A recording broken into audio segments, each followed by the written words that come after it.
Hoje é um dia muito especial porque nós vamos falar de um filme que gerou muita polêmica quando foi exibido pela primeira vez, foi feito de uma maneira diferente, influenciou muita gente no cinema e é considerado como um dos 100 filmes mais importantes da história do cinema pelo IMDb, que é o banco de dados onde estão todos os profissionais, empresas ligados ao cinema.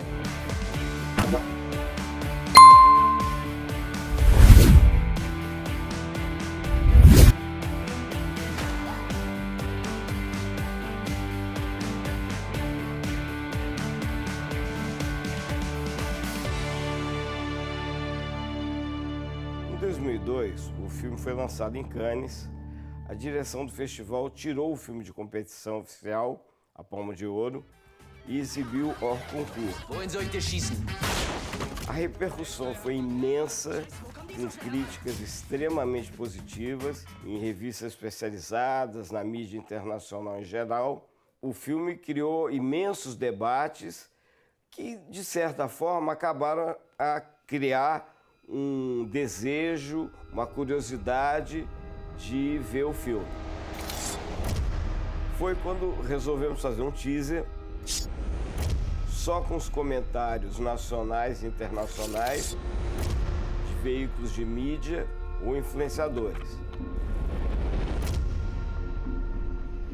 Até aquela época, fora Xuxa, Renata Aragão e o Alto da Compadecida, ninguém tinha feito mais de 1 milhão de espectadores. Então, colocamos um teto de 700 mil espectadores, o que seria muito bom, e a TV só pagaria se o público ultrapassasse esse número, considerado impossível pelo próprio diretor do filme. Ação! Sempre foi assim, desde que eu era criança. A Globo Filmes, como definida na forma de atuação, nas coproduções entrava com a mídia de divulgação em suas empresas de mídia e participava artisticamente na edição do planejamento de lançamento do filme. Havia uma seleção de roteiros, a partir dessa seleção de roteiros a gente definia que filmes ia coproduzir, existiam 2 diretores artísticos, o Daniel Filho e o Guel, e eles tinham a obrigação pela Globo Filmes de apoiar a produção do filme em melhorias no roteiro, acompanhando as filmagens, em sugestões na edição. E, enquanto isso, uma outra parte da equipe trabalhava com o marketing, né, o lançamento, a estratégia que a gente teria para lançar o filme. Na Cidade de Deus, a galinha fugiu! Pega a galinha aí, rapaz! Se correr o bicho pega, se ficar o bicho come.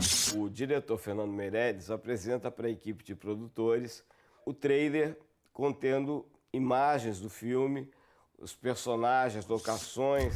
Naquele tempo, eu pensava que os caras do Trio Ternura eram os bandidos mais perigosos do Rio de Janeiro. Dando um peso da violência que existia no filme. Que meu coração te escolheu, moro?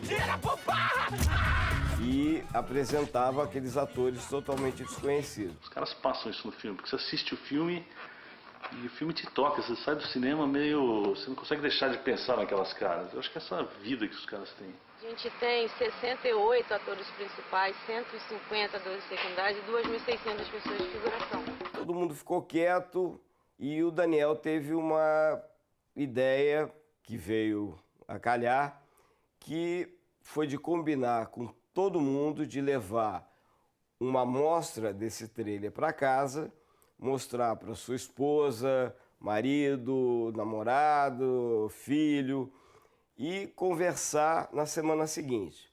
Foi uma unanimidade.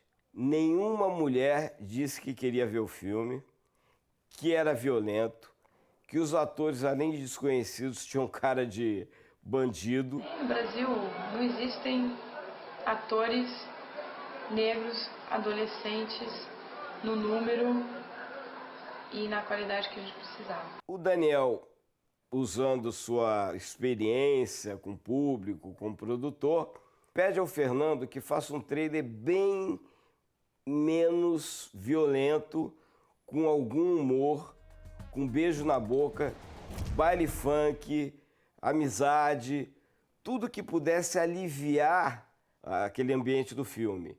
E manteve uma cena que virou um ícone do filme, com o ator Leandro Firmino falando aquela famosa frase: Dadinho é o caralho, meu nome agora é Zé Pequeno, porra. Que virou um mote do filme por onde ele passou. O Zé Pequeno sempre quis ser o dono da Cidade de Deus. Já o Bené só pensava em curtir a vida. Ou seja, passamos a vender um filme pop, moderno, com humor, drama, ação, sem perder a essência. E isso agradou em cheio o público jovem. Preciso da namorada, Zé. Além disso, chegamos à conclusão que Cidade de Deus era um filme de ação. Por sua causa, eu vou morrer porque você roubou as minhas contas. Calma, como é seu nome? Como é que é o seu nome? Tapé. Mais do que um drama social realista, ele era um filme de ação. E as pesquisas mostram que os jovens preferem as comédias e os filmes de ação. Quando eu falo as pesquisas, foi a pesquisa que nós fizemos e a Paramount fez, mais ou menos na mesma época, mostram que o público que vai ao cinema tem entre 15 e 25 anos. Então era muito importante ter os jovens com interesse de ver o filme. Junta mais aí, junta mais aí, junta aí, junta aí. Eu era uma espécie de fotógrafo oficial da minha turma. Pô, mais uma. A turma dos cocotas. Seguimos nossa estratégia até acontecer um fato que deu uma nova e grande visibilidade para o filme. Na véspera de lançar o filme, nós fizemos uma pré-estreia no Rio de Janeiro e na entrada dos convidados começou a aparecer carro de polícia de tudo que é lado, cercam o evento e prendem um dos mais importantes traficantes da época. E a Cidade de Deus virou notícia. Essa notícia da prisão saiu em todos os telejornais, Jornal Nacional, Jornal da Noite, saiu em todos os jornais como o Globo, Folha de São Paulo, deram uma enorme exposição à prisão, que acabou dando uma enorme exposição ao filme e ao evento. Era o que faltava para aguçar mais ainda a curiosidade do filme. Fizemos um lançamento de médio para pequeno, em termos de sala, umas 200 salas em 1.200 salas que tinham na época. E o filme fez mais de 3 milhões de espectadores, sendo o filme mais bem sucedido da retomada até 2002. A gente mata esses otários, toma a boca dele. Então a gente começa quando? Agora. A retomada, ou o que é chamada retomada do cinema brasileiro, aconteceu depois que o presidente Fernando Collor acabou com as leis de incentivo, mais ou menos em 1990, 91, e liquidou com a produção de filmes nacionais. Depois houve uma nova lei, chamada Lei do Audiovisual, que estimulava a produção e gradativamente voltou-se a produzir cinema no Brasil. E isso foi em 1992, 93, e daí para frente que se chama retomada do cinema brasileiro.